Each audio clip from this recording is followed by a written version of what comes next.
Assalamualaikum warahmatullahi wabarakatuh. Kembali lagi bersama Salman at Illustration. Seperti biasa di channel kami selalu mengedukasi, menginspirasi, bahkan mengafiliasi. Oke kawan-kawan subscriber yang berbahagia, pembahasan kali ini mungkin agak sedikit serius ya. Tapi tenang, jangan tegang, jangan ringrang, karena setiap pembahasan pasti ada solusi.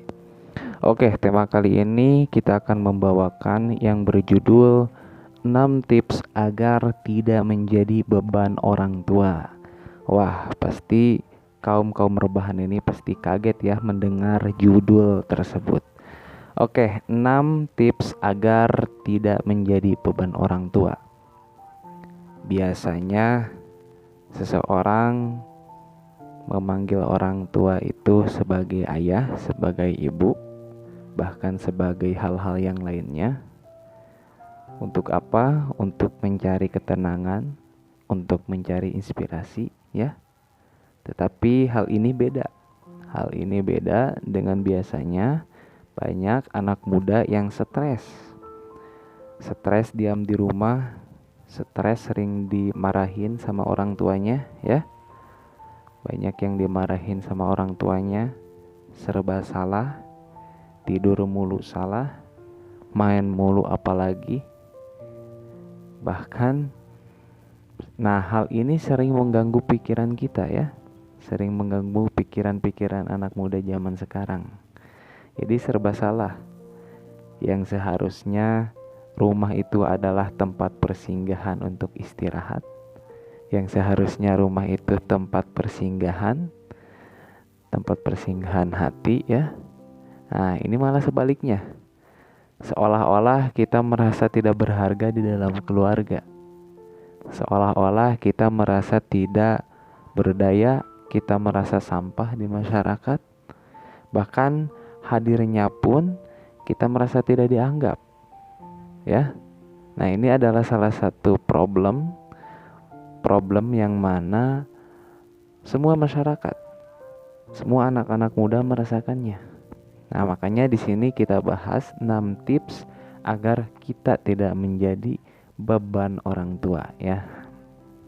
Oke, yang pertama silahkan Anda siapkan plan. Maksudnya apa? Maksudnya Anda silahkan persiapkan plan. Semua orang pasti mempunyai keinginan, pasti mempunyai cita-cita ya. Ketika seseorang mempunyai keinginan, pasti dia akan bertahan di dalam keinginannya.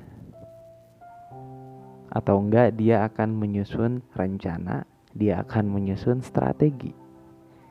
Misalnya, ketika seseorang duduk di bangku kuliah, ya, ketika seseorang duduk di bangku SMA, dia akan menyusun dan dia akan menyusun strateginya. Strategi kedepannya seperti apa ya? Maksudnya apa? Kita harus mempersiapkan atau memplan. Nah, di sini bahasanya plan ya. Harus mempersiapkan. Kita ingin jadi apa nih kedepannya? Kita harus bisa apa nih kedepannya?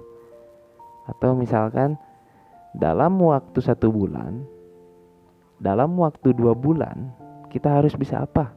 Oh, misalkan kita harus bisa ngaji ya. Oh, kita harus bisa masak. Karena sebentar lagi KP kita mau jadi nih. Dan banyak lagi contoh hal-hal yang lainnya ya. Nah, jadi yang pertama kita harus mempersiapkan plan. Kita mau kemana sih sebenarnya? Langkah kita selanjutnya mau apa sih? Ya. Misalkan seseorang yang duduk di bangku SMA, kita langkah selanjutnya apa sih? Langkah selanjutnya misalkan ingin kerja ya. Kerja di mana? PT Anu. Nah, maka langkah selanjutnya dia harus mempersiapkan pekerjaan itu. Apa yang ia persiapkan? Dia persiapkan Microsoft Word. Dia persiapkan Microsoft Excel untuk ia gali ya.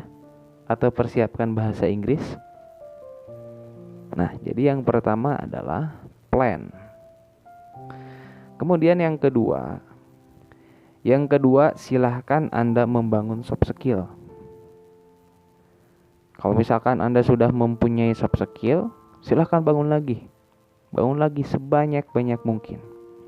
Karena soft skill itu adalah sebuah kemampuan. Soft skill itu adalah bisa dikatakan ilmu, bisa dikatakan sebuah kemampuan. Ketika seseorang mempunyai soft skill, maka ketika dia berada dimanapun dia tidak akan mati. Ya, peribahasanya seperti itu. Dia tidak akan kelaparan, dia akan tetap hidup. Ya. Pasalnya, ibaratnya ketika kita berjualan, ketika kita menawarkan barang kepada seseorang, artinya jualan ya, konteksnya jualan. Ketika kita jualan, ada barang yang ditawarkan, ya, entah itu bagus atau jelek, yang penting ada barang yang ditawarkan. Nah, ketika kita menawarkan barang, maka ada dua pilihan. Si pembeli bisa membeli atau bisa saja menolak, ya. Bisa saja menolak. Ketika si pembeli membeli barang kita, artinya apa? Artinya dia tertarik terhadap barang kita. Ya. Karena itu lagi, karena tadi lagi ada barang yang ditawarkan. Ternyata ini sama dengan konsep hidup kita. Konsep hidup kita ini ternyata ada konsep nilai jual yang ditawarkan kepada orang lain, ya. Sehingga kita menjadi sosok yang profesional. Contoh kecil saja gini. Ketika kita duduk di bangku SMA ya, atau duduk di bangku kuliah, misalnya kita sedang semester 5 ya. Nah, kita menggali soft skill. Apa soft skillnya? Kita belajar marketing, kita belajar mijit ya, misalkan. Seseorang belajar mijit. Tidak hanya itu saja. Seseorang belajar mijit, ternyata dia menekuni hal itu. Dia masuk ke komunitas, bahkan dia kursus ya.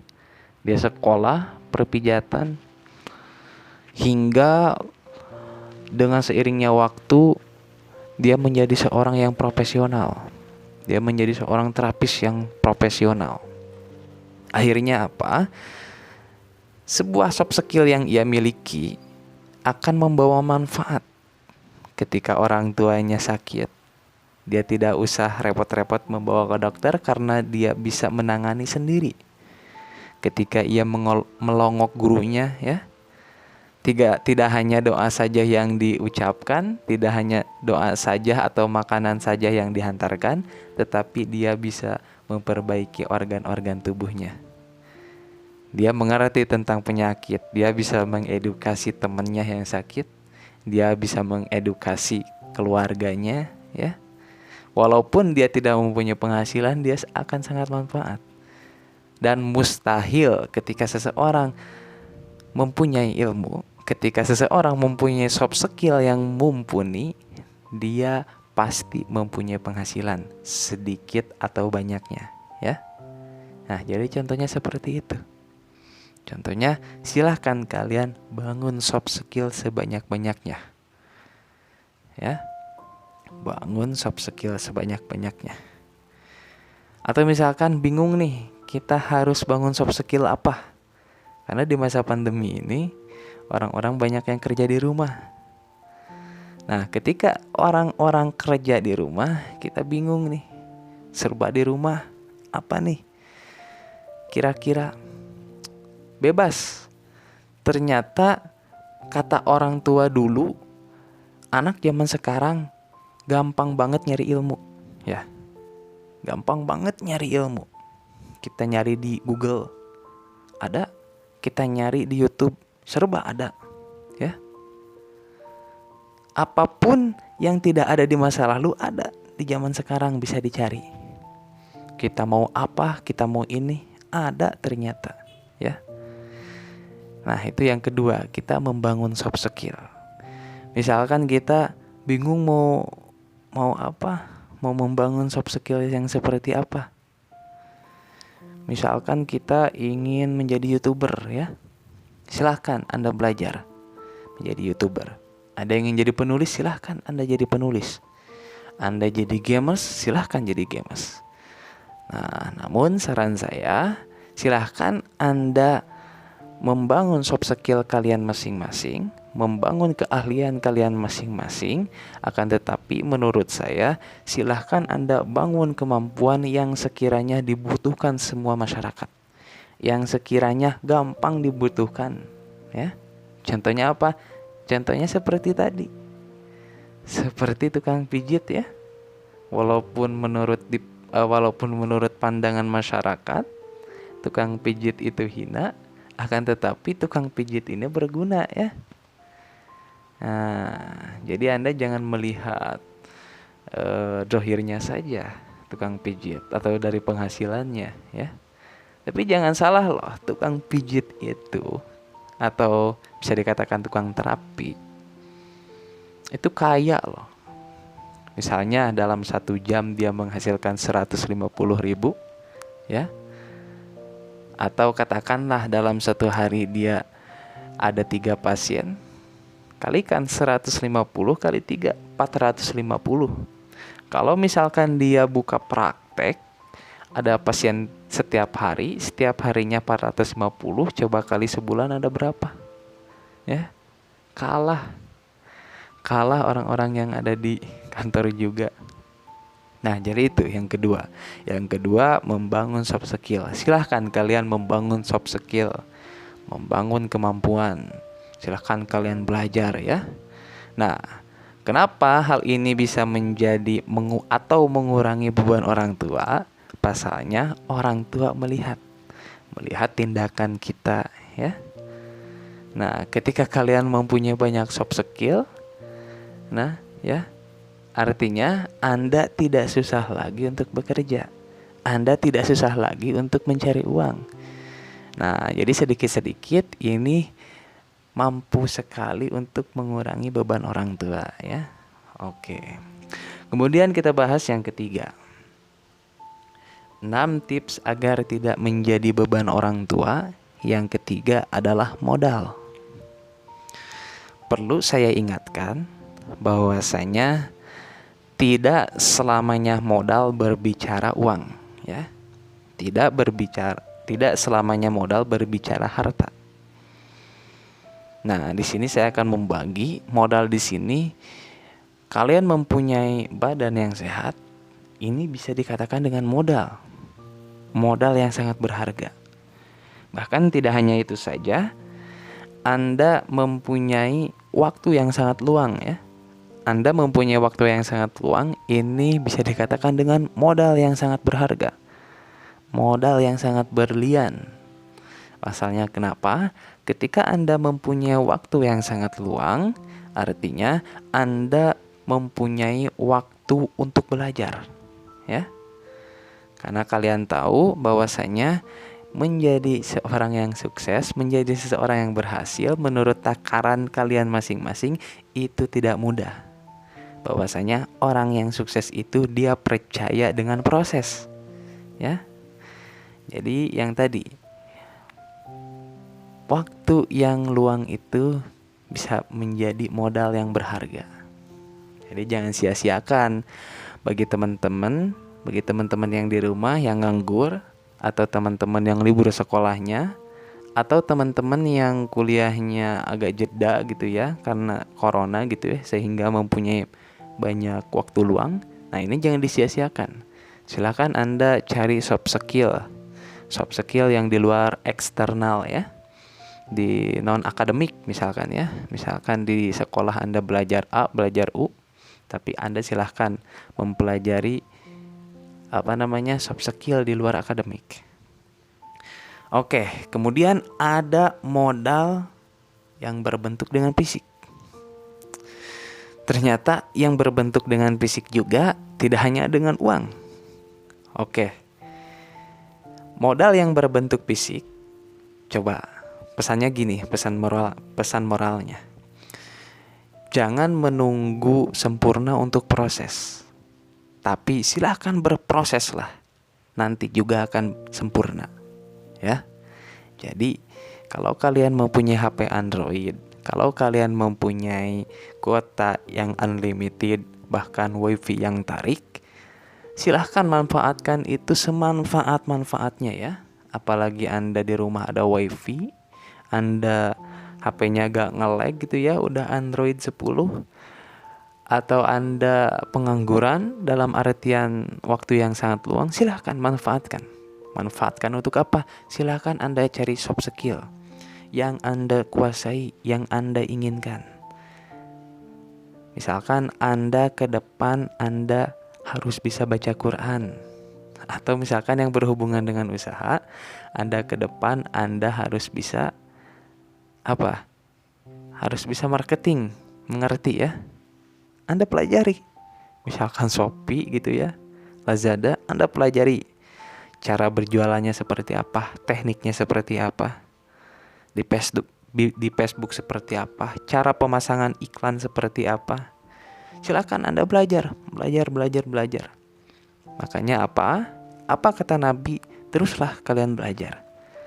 Belajarlah sampai ke liang lahat. Jadi yang namanya belajar itu tidak ada batasnya. Ya, seperti itu. Oke, kita lanjut yang keempat. Yang keempat, 6 tips agar kita tidak menjadi beban orang tua. Yang keempat adalah ubah pola pikir Anda, ubah mindset Anda. Nah, selama ini teman-teman yang di rumah atau masyarakat kaum rebahan, bahwasanya mereka menganggap bahwa dirinya tidak berguna. Mereka menganggap bahwa dirinya adalah sampah, ya. Nah, di rumah itu serba salah, serba disalahin, menganggap dirinya tidak berguna di keluarga. Nah, sehingga apa yang terjadi? Sehingga dia tidak merasakan, dia tidak mempunyai rasa kepercaya dirian. Nah, hati-hati, ketika seseorang tidak mempunyai rasa percaya diri, maka mindsetnya akan begitu-begitu saja. Maka mindsetnya akan sempit. Coba ubah pola pikir Anda, ubah mindset Anda, bahwa saya bisa, Anda bisa, bahwa Anda sangat berharga, Anda bisa. Ya, ubah pola pikir Anda. Katakan Anda bisa, Anda bisa, Anda bisa. Anda sangat berharga di mata orang lain ya. Jadi ubah pola pikir Anda. Lagi-lagi ternyata manusia mempunyai 2 komponen. Yang pertama ada jasad, yang kedua ada jiwa. Kedua komponen ini mereka saling menghubungi satu sama lain. Apabila jiwanya terganggu, maka jasadnya juga otomatis akan terganggu. Dan apabila jiwanya terganggu, maka jasadnya juga akan terganggu, ya. Dan sebaliknya seperti itu. Contoh kecil saja, mengapa seperti itu? Menurut medis, ketika kita sedih berlebihan, ketika kita sedih, intinya sedih, entah itu karena apa, entah itu kita tidak punya ilmu, entah itu sedih apa gitu ya. Ketika kita sedih, menurut medis, maka akan merusak organ paru-paru kita, organ paru-paru dan ginjal, ya. Jadi itu sekali lagi, ketika kita ketika jasad kita terganggu, maka jiwanya pun akan terganggu. Begitupun dengan stres. Biasanya nih anak-anak muda sekarang, mereka itu stres ya. Di rumah serba salah, serba disalahin, pengen kerja susah, terus gak punya soft skill, gak punya kemampuan apa-apa, ya. Sehingga di dalam benak pikirannya beban keluarga, sehingga di dalam benak pikirannya adalah sampah gitu ya untuk keluarga, merasa tidak dibutuhkan. Nah, hal ini justru mengganggu pikiran bagi kaum rebahan ya. Oke.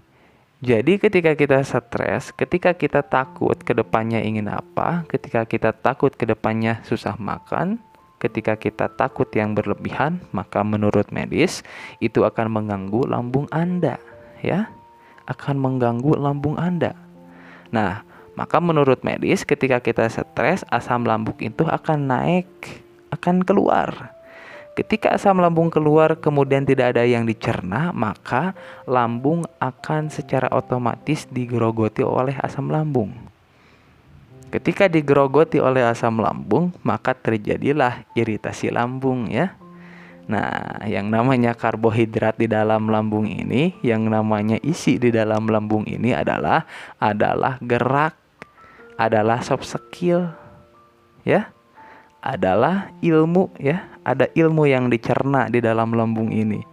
Ketika kita tidak mempunyai ilmu kemudian stres ya, pikiran sudah kemana-mana, pengen ini itu. Biasanya anak muda itu pengen nikah, atau biasanya anak muda pengen beli motor, mobil dan sebagainya. Kemudian mereka tidak mempunyai ilmu, mereka tidak dibekali dengan soft skill yang mumpuni, maka apa yang terjadi? Stres ya, asam lambung naik. Apa yang terjadi? Tipes. Jadi seperti itu ya. Jadi konkret. Jadi coba ubah pola pikir Anda. Coba ubah mindset Anda. Ya. Karena kenapa? Ketika Anda stres artinya Anda mengeluarkan aura negatif. Ya. Jadi aura negatif itu tidak hanya stres, ternyata sangat banyak sekali. Pelit, malas, stres, mengeluh, tidak percaya diri, itu adalah salah satu aura negatif. Nah, pada dasarnya ketika kita mengeluarkan aura negatif, bukan berdampak pada diri kita sendiri, akan tetapi berdampak juga pada orang-orang yang terdekat. Ya, berdampak juga pada orang-orang yang terdekat. Contohnya seperti apa? Seperti orang tua, seperti adik, seperti kakak, seperti teman, sahabat, saudara, tetangga, dan orang-orang sekitar. Makanya jangan heran ketika orang tua kita pernah mengeluarkan aura-aura negatif seperti marah, jengkel ya, maka secara tidak sadar kita juga pun akan kena. Walaupun kita tidak mempunyai masalah apa yang dirasakan orang tua ya. Jadi seperti itu. Jadi jangan mengeluarkan aura-aura negatif ya. Coba redam. Semuanya berpikir positif. Semuanya berpikir semuanya bermindset positif ya. Jangan ubah pola pikir Anda dengan hal-hal yang positif. Jangan dengan yang negatif. Ternyata hal ini juga menurut medis sama dengan kehidupan kita, sama dengan organ tubuh kita. Ternyata organ tubuh kita juga mengikuti apa alur yang ada di dalam kehidupan kita. Misalnya seseorang mengalami gangguan paru-paru, pasti dia akan mengalami gangguan usus kecil dan jantung. Ya. Karena kenapa? Karena berhubungan. Manusia itu saling berhubungan. Apalagi dengan jasad dan jiwa. Nah, jadi itu yang keempat, ubah pola pikir Anda, ubah mindset Anda. Insya Allah Anda tidak akan menjadi beban orang tua ya. Ketika Anda mengeluarkan aura-aura positif, maka satu keluarga pun akan positif. Ya. Semuanya akan positif. Ubah cara berpikir Anda, ubah mindset Anda. Kemudian yang kelima dari 6 tips agar tidak menjadi beban keluarga adalah bertindak. Silahkan Anda bertindak, jangan hanya diam. Nah, ternyata teman-teman, banyak dari teman-teman yang memang kaum rebahan, teman-teman plan sudah bagus, plan sudah direncanakan, kemudian membangun soft skill sudah direncanakan, bahkan modal sudah direncanakan, akan tetapi banyak yang gagal dari sini nih.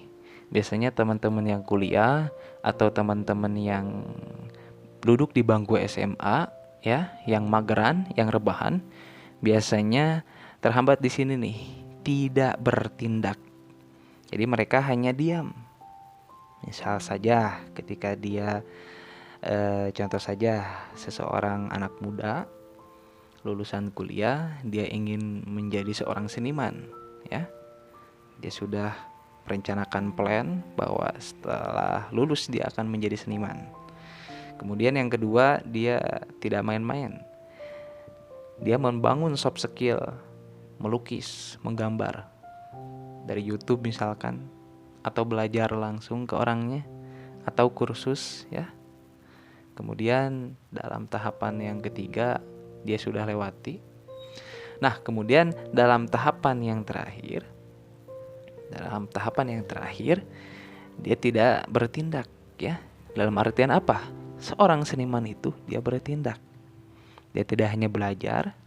Ketika dia sudah bisa, dia tidak hanya belajar, tetapi dia mengajarkan hal yang lain. Bahkan bukan seniman saja, ketika seseorang belajar ingin ingin bisa masak. Ketika seseorang belajar ingin menguasai bela diri, ketika seseorang belajar misalkan ingin bisa membuat cilok, ya. Dia sudah melihat tutorial di YouTube bahwa membuat cilok itu dengan beberapa gram aci, dengan beberapa gram tepung terigu, kemudian diaduk, kemudian pakai air panas gitu, ya. Dia sudah merencanakan plan ingin jualan di mana. Kemudian yang terakhir dia tidak bertindak. Artinya apa? Dia tidak melakukan. Dia tidak mempraktekkan hal itu.